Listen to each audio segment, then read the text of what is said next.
Welcome to the video. We are doing a ship video and it is a Rebel video. We are going up against the biggest, baddest, most expensive Relic 8 Negotiator fleet in the game. Now before we break down the gameplay footage, I'm going to quickly highlight the Rebel fleet we're using, showcase this beautiful Negotiator fleet we're going up against, as well as share some tips and tricks, including Y-Wing versus Biggs, and why I rarely use outmaneuver, the spinning trick by the Millennium Falcon. So let's squadron up and go kick some ass.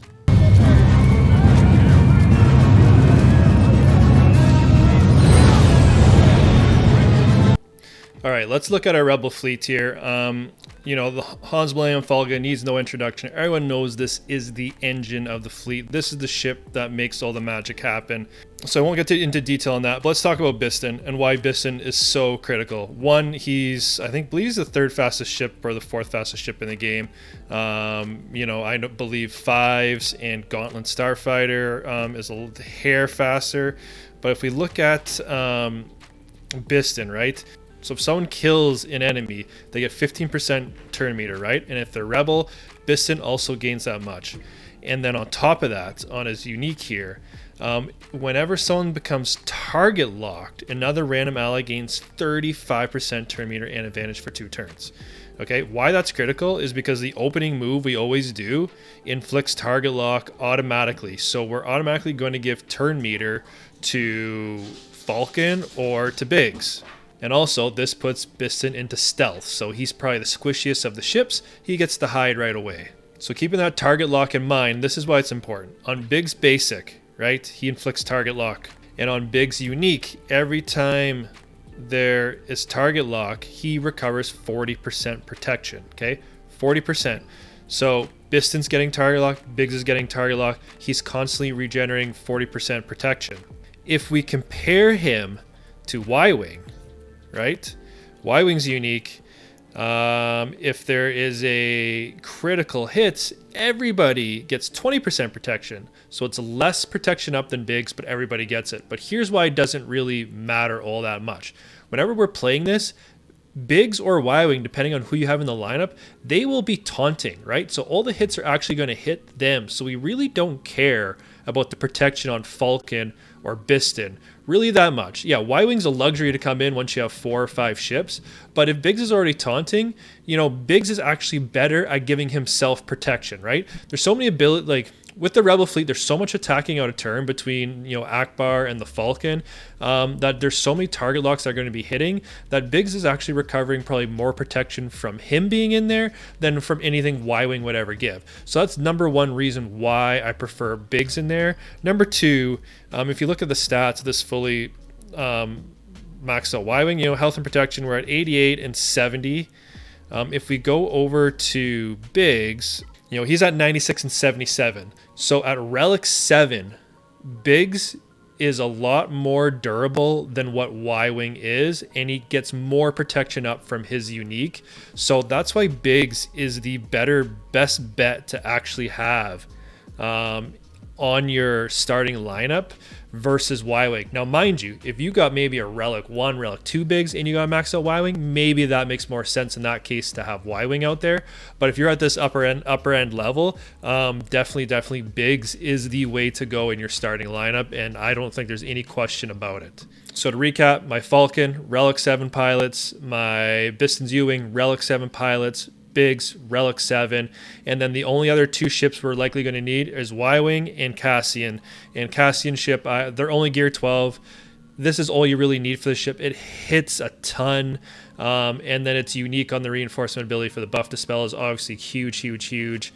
I would love to get this to Relic 7 one day to see how actual hard it hits, but this is all you really need. So this is what we're using for Rebels. All right, so this is the Negotiator we're going up against. They have Relic 8 5s, and let's just see what the speed on this puppy is. Okay, 205. We have a Relic 8 Anakin, and now Anakin is going to hit hard. So we have 191 speed. Our damage is over 13,000 here. Relic 8 Negotiator. So we've got speed 191. This is going to outspeed my Relic 7 Ackbar by a little bit. Even if Ackbar was Relic 8, I believe Negotiator outspeeds it by 1 or 2. Let me tell you why the speed on the Negotiator doesn't really matter, is because Bistan is still going to go before any of these Galactic Republic ships with the exception of 5s. So you're going to go first. You're going to get that first target lock on the field. You're going to send that turn meter over, and you're off to the races. So your Falcon, your Biggs, and your Bistan is probably going to go before the Negotiator. So the speed of the Negotiator doesn't matter. The biggest challenge we're actually going to have here is actually Anakin at Relic 8 because it hits so hard. If we can't get him out fast enough, at the Relic 7 level, you can survive a couple waves if Anakin manages to stick around. At this level, your margin for error is a little bit smaller because the longer Anakin sticks around, the more big hits he's going to land and the quicker you could potentially start dropping ships. All right, so let's hop into battle. So here we go. We'll walk through a couple different battle configurations. The first one we'll do here, we're going to do the one with both Relic 8, all 3 Relic 8 ships in the maxed out Y-Wing and play through this one first. So as discussed, we're going to do 5s will go first because he's the fastest, and then Bistan's going to go, and we're going to use and his special ability and put target lock on Anakin. As you can see, now that pops the taunt on Biggs and triggers some turn meter there, and we get some attacks out of turn. And Anakin's already in the yellow, so we're already off to a good start. We're going to get a couple more hits on him. You can see the turn meter here on Falcon and Biggs is pretty much their max out they're going to go, and they're going to go faster than Negotiator that we can see here. So there we go. We've triggered Unending Loyalty on Anakin, and now Y-Wing is taunting, and now we're going to go all in on the tank. So Unending Loyalty from Negotiator, and now here's the key part here. Anakin lands buff immunity on Biggs. We need to clear that because when Y-Wing's going to go next in this sequence, and he's going to dispel all the buffs from the strongest and weakest with his AoE, so he's going to peel the taunt off here, and with this buff immunity here, if that stays there, then we're setting up the Falcon here to take a big hit, and we'll lose the Falcon. Also, I said we were going to talk about outmaneuver. My Falcon, I did attack first, no outmaneuver. The reason we're doing that is because we have a tank taunting. Okay, Falcon is not a glass cannon. He could handle a hit or two. We need to save that outmaneuver for when the AoE daze comes out, because when that daze comes out, if we get multiple ships dazed, we're going to lose all of our ability to attack out of turn. So Ackbar has a cleanse, so we can use that cleanse on, say, Biggs or Bistan, depending on who has daze or who's the weakest, and then the Falcon can cleanse itself. That means we'll have 2 ships back up and running and able to attack out of turn. This also applies to Malevolence as well. You want to save that Falcon outmaneuver so you can cleanse the buzz droids off you after Hyena Bomber goes. So that's why I don't use it unless I need it, okay? Keep outmaneuver in your pocket. If you have a tank taunting, you don't need it. Save it until you have a bad debuff on you, or if you lose your tank, then you got to play that card. So we'll clear that buff immunity off Biggs, and then see, there you go. There goes the taunt, and now we're going to attack again, and we're going to get another quick target lock, and Biggs is going to pick that taunt right back up. There we go. And again, we're going all in on the tank, trying to get him out of the game first, and biding our time until Anakin has Unending Loyalty gone, then we'll pop Anakin. So the Y-Wing's fresh for the hits there, and he's gone, and now we're going to wait to get Anakin out of Unending Loyalty, and there, he took his turn. He doesn't have it anymore. They did call him Plo Koon. This is going to pop the taunt now on 5s.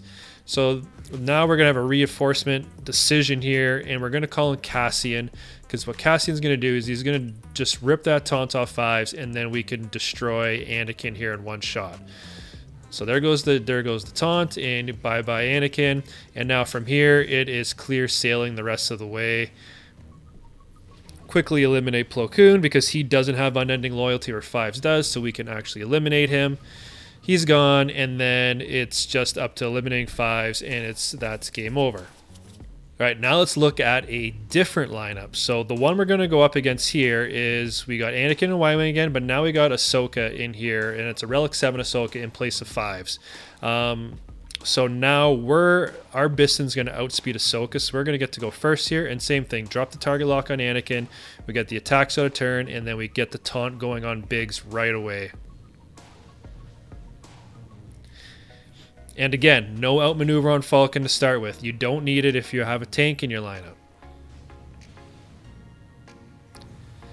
All right, so Anakin's gone. He did not get the buff immunity, so now it's going to change our play here. So now we have, so they got their unending loyalty going, and now we can use Ackbar's AoE, right? We're going to attack out of turns, and if we land target locks, we're going to get a lot of protection regeneration. So it's almost like a little mini heal, so to speak, and getting us some big hits. So here we go. There we go. So you see all those attacks out of turn with Ackbar is unique. We got some protection up here. Biggs is taunting, so we're looking in good shape. So again, Y-Wing pulls the buffs off, but not a problem because now we're going to go next. And we're going to quickly re-trigger the taunt on Biggs, which we did. And Anakin got a big hit there on Biggs, so that hurts. And now we should be able to take Y-Wing right out. There goes Y-Wing, and now Anakin gets to go again, and now we've lost our tank. But we're sitting in a good position because all they have is Ahsoka and Anakin on the field, and they do not have very good defense. So in this scenario, he's in the yellow here, so he's close to dying. So let's actually hit Ahsoka here, right? Because we want this unending loyalty to expire. And once it does, he's not going to have much life. We could quickly take him out. So let's work on Ahsoka. So we got Ahsoka almost in the same position as Anakin is.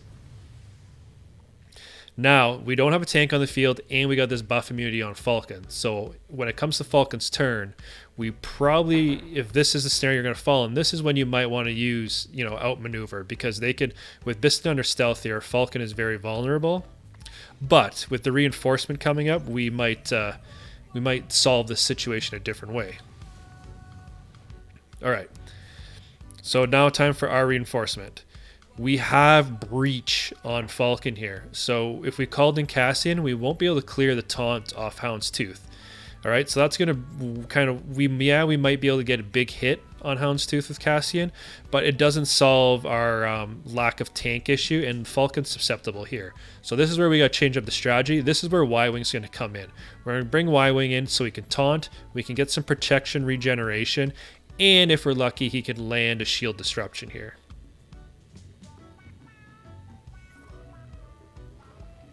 So here he comes. And bam, we're lucky. We get the shield disruption, but what we don't get is we don't get the kill. We don't get it. Bistan doesn't get a bonus attack here, so we can't actually eliminate Houndstooth. And Anakin here is going to go again. He gets an okay hit on Y-Wing. There we go. Houndstooth is gone, and now Anakin is sitting wide in the open. And a quick hit from Falcon here. See, there's our outmaneuver. Okay, clear up those debuffs. Now their only target is really Y-Wing, but now we can hit Anakin here. Bam, he's gone. Only Ahsoka left. Game, set, match. All right, so let's look at that same lineup again, but a little bit different of an outcome of a battle here. So same thing here. We're going to do our target lock. Falcon, we're not going to spin. We're just going to straight up attack. We get our bonus attacks. Taunts going on. And now in this case, Anakin lands buff immunity. So now you know what we got to do. We got to use Ackbar and cleanse that off. So there's our cleanse and heal. Y-Wing's going to go in, do his thing. Now again, go. So they all have unending loyalty here. So we want to go all in on the tank because we clear that. As soon as he taunts again, he's going to be susceptible. So we can. It's actually easier to take him out while we wait for these ones to clear. So that's why we're going to go all in on Y-Wing here.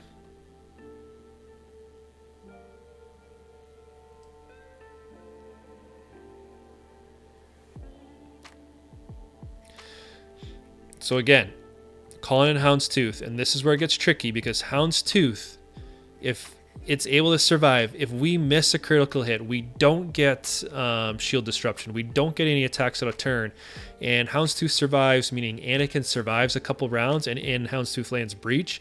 That's where we could get into trouble, where Anakin could maybe start picking some ships off.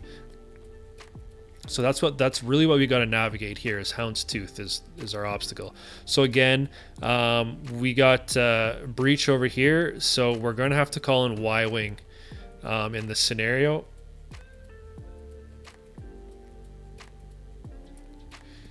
So bam, so we get the shield disruption, and not only that, we get Bistan and Falcon attacking on a turn, and it's enough hits to actually wipe Houndstooth completely out.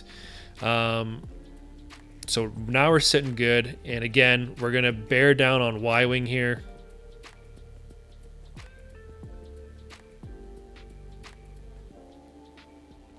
Okay, so see, this is what I'm talking about. It had an unending loyalty. We hit him down, and he then immediately taunts, all right?